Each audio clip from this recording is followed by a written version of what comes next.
বিয়ের পর এই প্রথম জামাইকে নিয়ে বড় ভাইয়ের শ্বশুরবাড়ি বেড়াতে গেলাম। বিয়ের আগে আমি অনেকবার গিয়েছি, কিন্তু বিয়ের পর এই প্রথম গেলাম।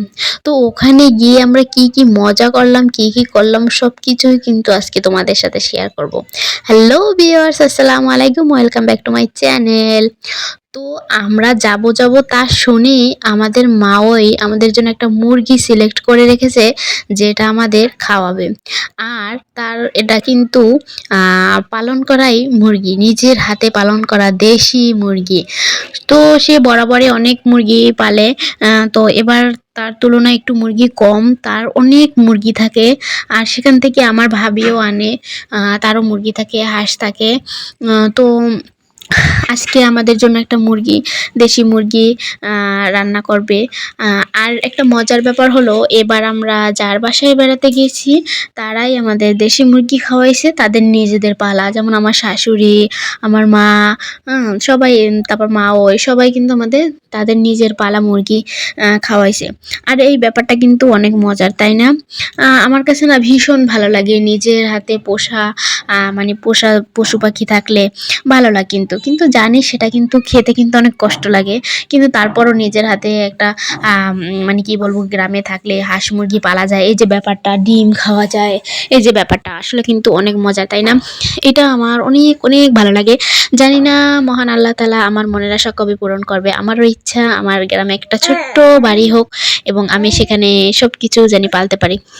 যেহেতু আমার সবকিছু ভালো লাগে, বিশেষ করে গাছ লাগাতে আমার বেশি ভালো লাগে। তো আমি যেখানে যাই না কেন বেলকনিতে কিন্তু অল্প কিছু গাছ রাখি বা লাগানোর চেষ্টা করি। তোমরা কিন্তু সবাই দেখো।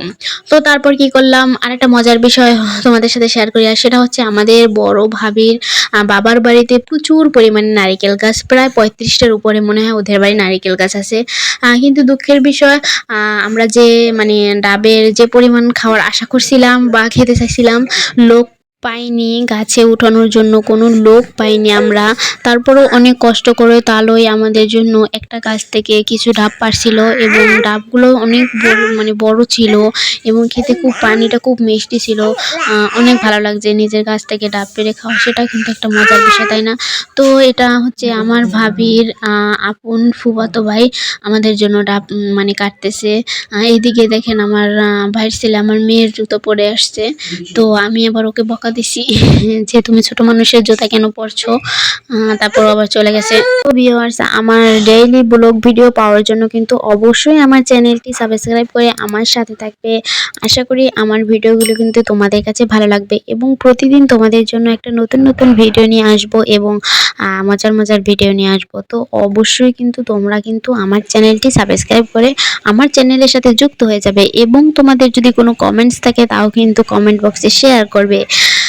তো আমাদের প্রায় ডাব কাটা শেষ। তো আমি, আমার কাছে না এই ডাবের পানির থেকে ডাবের ভিতরের যে অংশটা আছে ওইটা, মানে নারিকেলটা যেটা বলে, আমরা আমাদের বরিশালের ভাষায় ওটাকে বলি লেওয়া, ওই যে ওইটা খেতে না আমার কাছে ভীষণ, এই যে এই জিনিসটা খেতে না আমার কাছে ভীষণ ভালো লাগে।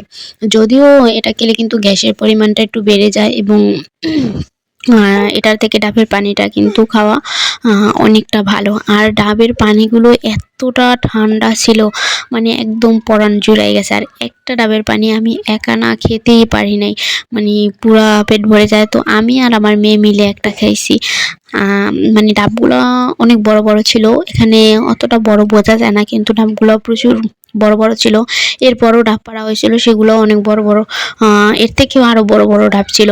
তো আমরা মানে মানুষ পাইনি গাছে উঠানোর জন্য, মানুষ পেলে হয়তো আরও কিছু ডাব পাড়া যেত, এবং আরও কিছু ডাব খাওয়া যেত। একদম মানে তাজা ডাব। ঢাকা শহরে দেখা যায় ডাব পেলেও সেটা কিন্তু 2, 3, 4, 5 দিনের থাকা, ওই উপরের যে ছোলাটা, চোবড়াটা যেটা বলে, ওটা কিন্তু কালো হয়ে যায় বা লালচে কালার হয়ে যায়, কেমন জানি হয়ে যায়। মানে একদম তাজা ইনটেক ডাব কিন্তু সহজে পাওয়া যায় না। আর এটা একদম গাছ থেকে পেড়ে খাওয়া, তাজা খাওয়ার মজাটাই কিন্তু আলাদা, তাই না? তো আমরা সবাই মিলে ডাব খাওয়া শুরু করলাম। সবাই ভালো থাকবে, সুস্থ থাকবে। আল্লাহ হাফেজ, টাটা, বাই বাই।